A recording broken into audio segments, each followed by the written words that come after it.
It's the Unhappy Hour. All right, everybody, if you're listening live, that took just a matter of seconds. This is part 3 of a 1-2-3-part series television show. Well, not television yet. It's more of a radio show with the Buckeyes and the Cavaliers, and moving over to the Browns and Johnny Manziel.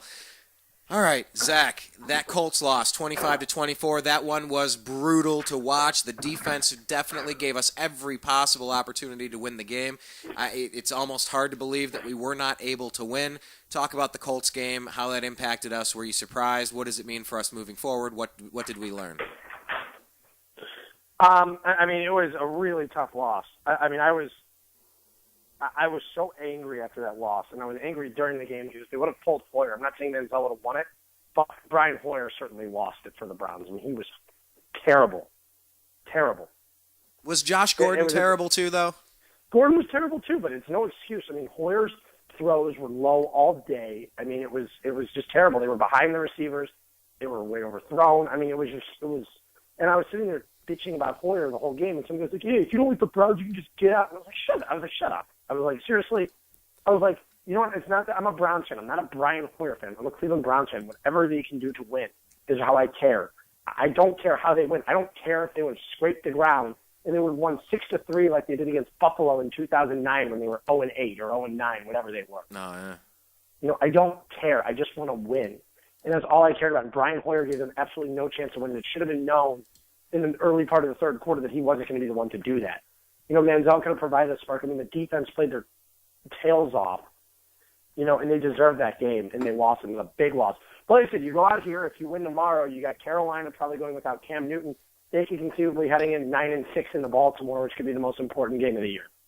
And could you imagine Johnny Manziel under the lights? They'd probably bump that game up to the nationally televised game of the week with playoff implications on the line, and perhaps one of the most intriguing, charismatic, exciting football players to watch, Heisman Trophy winning. I mean, just could you imagine the Johnny Manziel hype? I saw a map, Zach. The 506.com. It's a site that I always used to check on regularity when I was in Arizona before I moved to L.A. and got my Sunday ticket. I used to go and check that every week because I would know whether I have to go to the Browns bar or if I could watch in my apartment. Right. Or my house. And, you know, it got to the point where I was like, okay, the Browns are never on. They're never on. They're never on. And, you know, and then in California, I just said, you know what? I'm not in college anymore. I'm getting a Sunday ticket. I'm going with DirecTV. You know, my landlord will let me have it. This is what I'm going with. Not going to be a problem. And I did it. But, I mean, it is cool, though. I mean, this game is going to be broadcast all over. I mean, tickets went from being basically free on Sunday to, you know, they're very expensive now. I just got back in town. I still need to find someone to go tomorrow. So, having some issues with that. Yeah. It's just insane to think that the Browns in Cincinnati, you look at this, I got it up here, 506sports.com, Cincinnati at Cleveland. Man, I mean, from Philadelphia over through Pittsburgh, Ohio, down through Kentucky, spreading over into Indiana, going into, what is that, Kansas? Man, now I'm testing my geography here. Missouri, Tennessee, almost creeping into Georgia and man, I headed all the way west, all the way through Texas, Colorado, out to California. This is the game everybody's going to be watching. And, of course, it's because both teams are competitive, but it's also because Johnny Manziel. How much do you put on the fact that we're both winning teams this late in the season versus it's Johnny Manziel's first game? It's both, but what percentage would you give him? To win the game? Well, what percentage is it important that most of the country is going to see this game? The fact that both teams have good records? I think it's a lot. People, it puts the Browns on the map. And if the Browns can come out there and not play flat, they're going to, you know, people are going to think they're a legitimate football team. If they can come out there and they can win with Johnny, then fine. You know, that's all I want to see. I hope Manziel plays well tomorrow. I hope he plays like I said. I hope we find our quarterback of the future. You know, I don't want another journeyman. You know, but I think this team can do well. It's just, I mean, we saw how well they could do. They were 6-3 with a quarterback that all they need to do was maintain a game. That's all Hoyers need to do is just not make mistakes, and they were going to win all year. And that was even before the defense was playing well. Now they should be unbeatable. You know, I think you're going to see a good game out of the defense tomorrow. I think they have a very similar game to what they did on Thursday Night Football, and they're going to smash Cincinnati tomorrow. What did you make of their coach Marvin Lewis calling Johnny Manziel a midget. That's pretty dumb. That's He's pretty an dumb. idiot. Marvin. Oh, and another guy last week after I was bashing Hoyer, he's like, well, the Bengals. He's like the Bengals. They've stuck with Marvin Lewis as their head coach for years. I go, the guy's never won a playoff game. I go, who cares? I go, he's not like the best coach in the world. Marvin Lewis has never won an actual playoff game with Cincinnati. He's like 0-5. That's pretty rough. He's got to be on the hot seat at this point. You know what? I don't think he is. I really don't. Because don't forget how bad the Bengals were for 20 years before he came in there. All right, that's fair. Icky shuffle. So, yeah. Yeah, they did go up against the Niners, but that didn't go so well in the Super Bowl. But I predict the Browns win tomorrow, just to let you know that. Thank you. I do predict them win. I don't have a score to predict, but come on, give me a score. I'm going 38-20. I'll make it easy. I'm going to go with 27-14. 27-14, Browns win, and that's Zak's prediction. Okay. I'm writing this down, making sure that it's documented, and we'll see how it plays out. But I'll tell you what, I have up on YouTube here, I've watched a couple of TMZ clips, because I've avoided, like, why does anyone care about Johnny Manziel?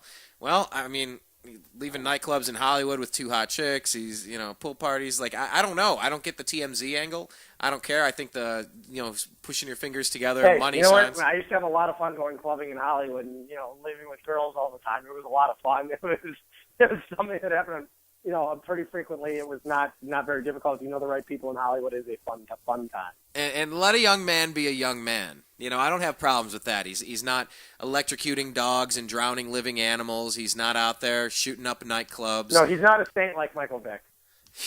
Yeah, he's not a sociopath. We don't have tales of that. And as far as he's not doing that, show up to practice on time. Let's see what you can do. I got his top 12 plays of 2012 pulled up. I've watched a few, and he's a very exciting player, hell of a runner.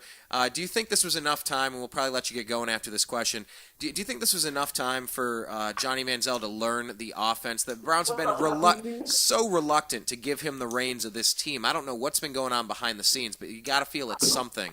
Do you think he's learned enough behind Hoyer to do this now? Do you think he's finally I think he ready? has. I think Johnny's had adequate time to do what he needed to do so far.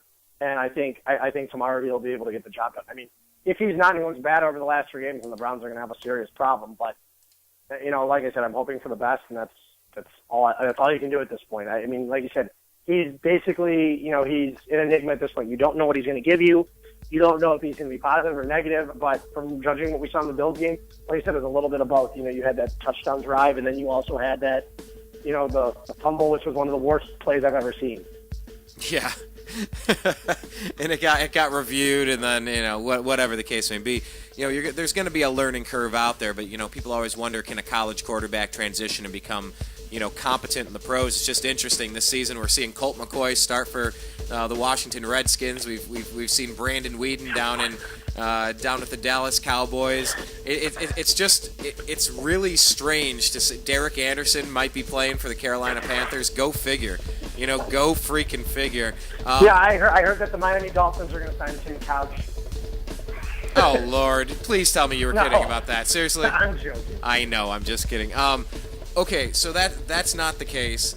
They're probably not going to get Tim Couch. I do understand that. But finally, this is the last question. The Browns did get rid of their kicker. I'm thrilled about that. What do you make of their move, getting rid of their place kicker, Billy I don't Cundiff? care. Garrett Hartley can't do too much worse. I hate Billy Cundiff. I think that's said on Twitter every week. So I'm happy they finally did it. Pep was a couple weeks late on both of his moves, but they're both done now, and let's just hope it's not too little too. Yeah, you know what? I couldn't have ended the program on a more succinct note. You're absolutely right. The moves might be too little too late. They both needed to be done. Maybe Mike Pettine's been a little gun-shy first year in, but I'll tell you what, the defenders and the Browns ranked out as the best secondary in all of football. I was more than double as good their secondary is than the second-place team, the Seattle Seahawks. I'm not surprised one bit. I'm really not. And just wait next year when they add some defensive linemen to that football team. Oh yeah, they're going to be filthy next year. I think they're going to be filthy. All right, Brian, it was great to talk to you again. Absolutely, Thank you for buddy. having me on. I appreciate your time. You have a great weekend. Go Buckeyes, go Browns, go Cavs. You stay safe and have fun. Everybody, this is going to be a blast. It really is. But what I was starting to say there, and I'll wrap the show up on this, is that the Browns defense is having a hell of a time trying to stop Johnny Manziel's offense. They're saying it's a nightmare. it's so difficult to gauge and whether it's almost impossible to defend. Lord Almighty, let's hope we see lights out offensive performance from the Browns from here on out till the end of the year. The way that defense has been playing, this team could be filthy if we could sneak into the wild card berth. This is a team that could win a Super Bowl, for the love of God. I mean it. I'm not even kidding. Times have changed for the Ohio sports teams, especially for the Browns. Well, I mean, Lord, compared to last year, the Cavaliers, it's changed. Changed for the Buckeyes as well. And let's see if the Indians can get something together. That's a team with a ton of talent, too. So, special thanks to Zak Baris, lifelong Cleveland sports fan and NBA scout, former NBA scout, now NBA consultant. We appreciate his time, as always, and we appreciate each and every one of you, the 2,100 or so that have subscribed on youtube.com/The New American Media, or the 400,000 video listens that you've checked out. Also, check out our homepage, thenewamericanmedia.com. On the right-hand side is our TNAM radio link. That's where you listen live. Underneath that, it's our Twitter feed, which is at American_media_, and our Facebook page. You can also do a search for The New American Media with spaces in between and like it. I appreciate you. I love you. Go Cavs. Go Buckeyes. Go Browns. It's a good time to be a sports fan. Let's just hope we can rattle off a few things. A couple bounces go our way. Hey, it's going to be a fun season. I appreciate you all. I love you all. Peace. The Unhappy Hour on thenewamericanmedia.com.